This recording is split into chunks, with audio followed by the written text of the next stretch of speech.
안녕하세요. 14년간 3만여 건 이상의 연애, 이별 상담 데이터를 가지고 있는 아트라상입니다. 이 영상을 보시는 여러분은 단 하루라도 빨리 재회를 하고 싶은 마음일 겁니다. 이런 말 들어보셨죠? 재회를 위해선 한 달 이상의 기다림, 즉 공백기가 필요하다는 말입니다. 맞습니다. 보통 상담까지 찾아오시는 분들은 최악의 수를 두고 오시는 분들이 많기 때문에 평균적으로 한 달 이상의 공백기 또는 회복 기간이 필수적인 경우가 많습니다. 지난 영상들에서 보셨듯이 이별 후 절대 하지 말아야 할 6가지 행동을 두세 가지 하고 오시는 분들이 많기 때문입니다. 다만 3주 안에 재회를 할 수 있는 케이스도 분명히 존재합니다. 여러분이 거기에 속하는지 이번 영상을 통해 한번 확인해 보세요. 저희 아트라상의 내담자 사연들을 소개해 드리도록 하겠습니다.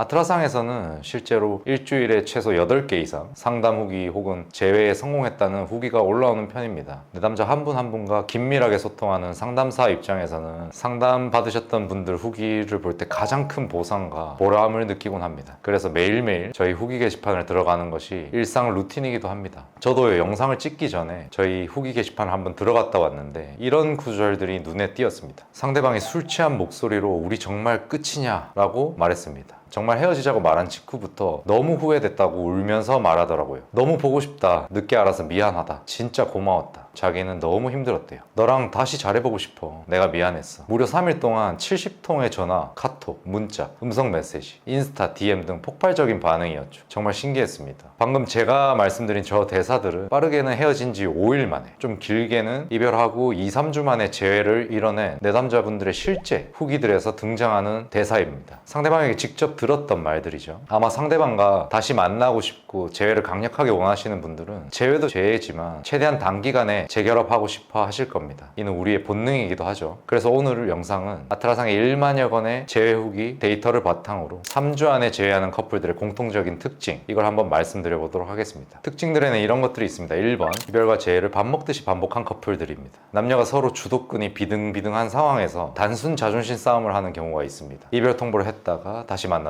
한 명이 이번에는 매달렸다가 다음번에는 당했던 한 명이 복수를 하고 다른 한 명이 다시 매달리고, 이런 것들을 반복하는 커플들이 있습니다. 물론 건강하지 못한 관계다라고 비판의 지점이 있긴 하지만 실제로 이런 커플들은 매우 많고 지금은 옳고 그름을 따지는 시간이 아니니까 분석적으로만 접근해 보겠습니다. 어쨌든 이렇게 프레임 신뢰감에 큰 문제가 없는 상황에서 단순 자존심 싸움에 가까운 이별은 사실은 거짓 이별에 가깝습니다. 가짜 이별인 것이죠. 이런 경우에는 서로 화해의 무드만 잘 만들어주면 매우 빠르게 재회가 되는 경향이 있었습니다. 물론 이런 식으로 이별을 무기화해서 자꾸만 싸우거나 이별과 재회가 수십 번씩 반복된다면 제 아무리 죽고 못 사는 커플이라도 결국 1, 2년 내에 다시 신뢰감 문제로 헤어질 가능성이 커지게 됩니다. 그러니 서로에게 상처가 되는 이런 행동들, 이별을 무기화하는 이런 패턴은 삼가하는 편이 좋겠습니다. 2번, 서로가 서로에게 절대적 가치를 가진 경우. 아트라상에서 다루는 개념 중에 절대적 가치 이론이라는 게 있습니다. 앞서 1번처럼 프레임 신뢰감에 큰 문제가 없는 단순 자존심 싸움이 아니라 심각한 이별의 경우에도 빠르게 재회가 되는 경우가 있어요. 이럴 때 꼭 필요한 핵심 요소이기도 합니다. 상대방에게 주도권을 완전히 내어주고 심하게 저자세를 보이고 매달림을 반복해서 프레임도 읽고, 이 과정에서 서로 스트레스만 엄청 가중시켜서 신뢰감도 완전히 날려버린 이렇게 심각한 케이스가 있습니다. 하지만 아무리 프레임 신뢰감을 많이 날린 케이스라고 하더라도 절대적 가치를 지닌 케이스의 경우에 재회 확률이 매우 높은 경우들이 많습니다. 그리고 빠른 재회의 필수적인 요소이기도 합니다. 이 절대적 가치라는 건 상대방의 성향상 여러분이 가진 매력을 똑같이 가지고 있는 사람을 만날 확률이 매우 적은 상태를 말합니다. 예를 들면 이런 것들이 있겠네요. 취향 저격인 외모. 수만 건의 사연을 보다 보면 상대방 쪽에서 초반에 내담자를 미친 듯이 좋아하는 케이스들이 있어요. 정말 우리 쪽에서 무슨 잘못을 하고 가치를 낮추는 수많은 행동을 해도 절대 헤어지지를 못합니다. 이 경우 외모 혹은 객관적 가치 등이 절대적 가치를 지니고 있다라고 표현합니다. 두 번째, 내담자가 능력이 있는 사람. 능력은 사실 연애에서는 그렇게 중요한 포인트는 아닙니다. 물론 좋은 직업을 가지면 좋지만 필수 조건은 아닙니다. 하지만 종종 능력이 없는 상대방들은 자신의 컴플렉스가 능력과 학벌, 이런 것들이기 때문에 이 컴플렉스를 스펙 높은 이성을 정복함으로써 극복하려는 경향이 있습니다. 또한 자신의 친구들에게 자랑하기에도 용이하죠. 능력 있는 사람이 능력 없는 사람을 좋아하는 경우는 매우 드뭅니다. 격차가 한두 단계가 아니라 매우 큰 경우가 있죠. 그래서 보통 이런 사람들은 여러분 정도의 스펙을 지닌 사람 혹은 객관적 가치를 지닌 사람을 만날 확률이 일생일대에 드물기 때문에 절대적 가치를 지니게 됩니다. 세 번째, 첫사랑. 의미 부여를 많이 하는 타입. 유독 첫사랑에 대해서 대해서 미해결 과제가 많고 의미부여를 많이 하는 사람들이 있습니다. 첫사랑이라고 해서 그냥 학창시절에 몇 번 짝사랑한 사람을 말하는 게 아니라 정식으로 사귀고 서로 사랑을 나누었을 때의 첫사랑을 말합니다. 성인이 되었을 때 말이죠. 예를 들어 사업을 하면서 여성스러운 여자는 좀 드물겠죠. 사업은 남성 호르몬이 강해야 성공할 수 있는 영역이기도 합니다. 이런 여자를 이상형으로 둔 남자가 있을 수 있겠죠. 이런 여자와 헤어졌을 때는 큰 미련을 갖게 됩니다. 왜냐하면 이와 비슷한 가치를 지닌 대체자가 없기 때문입니다. 마찬가지로 운동을 엄청 해서 몸이 매우 좋은데 매우 섬세한 남자도 드물겠죠. 이런 것들이 절대적 가치가 될 수 있습니다. 보통 상담사가 사연을 분석해 봤을 때 프레임이나 신뢰감을 엄청나게 많이 잃었음에도 좋은 반응이 나오는 케이스들이 있어요. 이런 경우에는 꼭 내담자분들이 이 절대적 가치를 지닌 경우가 많습니다. 여기까지 보셨다면 재해를 바라고 있는 여러분들은 아마 자신이 가지고 있는 특별한 무기나 상대방이 쉽게 대체하지 못하고 여러분에게 느끼는 절대적 가치, 매력 이런 거 하나씩은 떠올려 보실 수 있을 겁니다. 그럼 3주 안에 빠르게 재회하는 커플들은 이 절대적인 가치를 지니고 있어야 하는데 무조건 이런 절대적인 매력 한 가지가 있다고 해서 재회가 쉽게 될까요? 아닙니다. 이별 상황에서는 상대방이 그 순간만큼은 여러분의 절대적 가치를 전혀 못 느끼고 있는 상황입니다. 아예 기억도 잘 안 나고 생각할 겨를이 없습니다.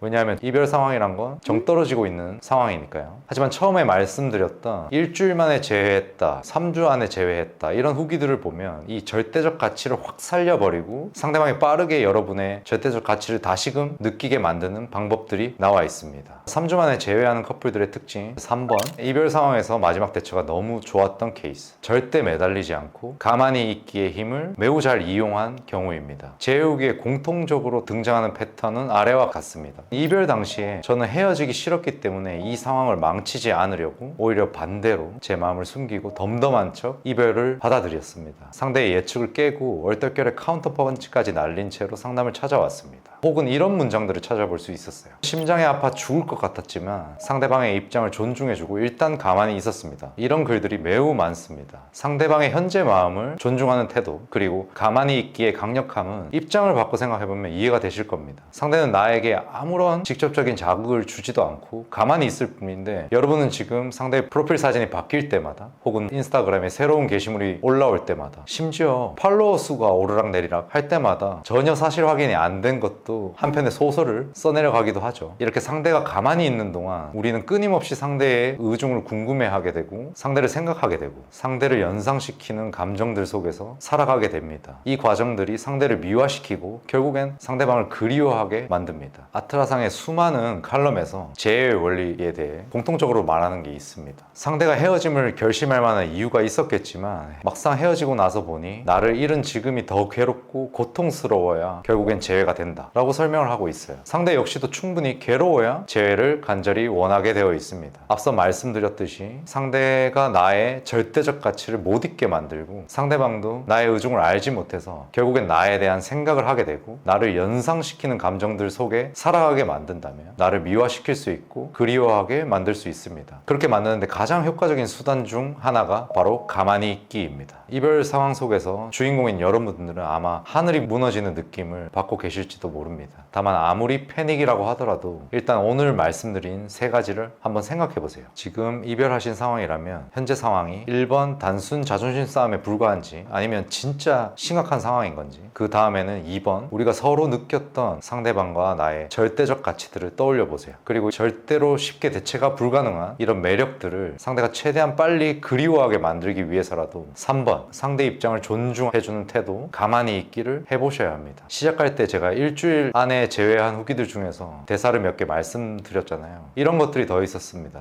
헤어지자고 한 거 후회된다. 땡땡아 한 번만 전화하자. 갑자기 진지 모드로 들어가더니 그동안 본인이 했던 행동들을 반성했다고 합니다. 미안하다. 이 남자에게 미안하다는 말을 얼마 만에 듣는 건지 울컥했습니다. 너가 바람 피웠다고 생각하지도 의심하지도 않았다. 전에 만났던 사람 때문에 방어하려고 너를 밀어냈다. 프로필 사진 바뀐 거 보고 진짜 끝이라는 생각 때문에 연락을 계속했는데 너가 안 받더라. 하늘이 무너지는 것 같았다. 소리를 지르고 욕해서 그리고 상처 줘서 미안하다. 실제 재회 후기에 있는 내용들입니다. 이제 여러분이 상대방의 이 말을 들을 차례입니다. 오늘 말씀드린 내용 중에 프레임, 신뢰감, 절대적 가치 이런 어려운 단어와 개념들에 대해서는 고정 댓글 링크에 정리해 두겠습니다. 그리고 말씀드린 실제로 제외하신 분들의 후기 링크도 고정 댓글에 남겨드릴 테니까 이분들이 써주신 팁들을 활용해 주시면 좋겠습니다. 더 궁금한 내용이 있으시다면 댓글을 남겨주세요. 다음 영상으로 만들어 보도록 하겠습니다. 감사합니다. 아트라상이었습니다.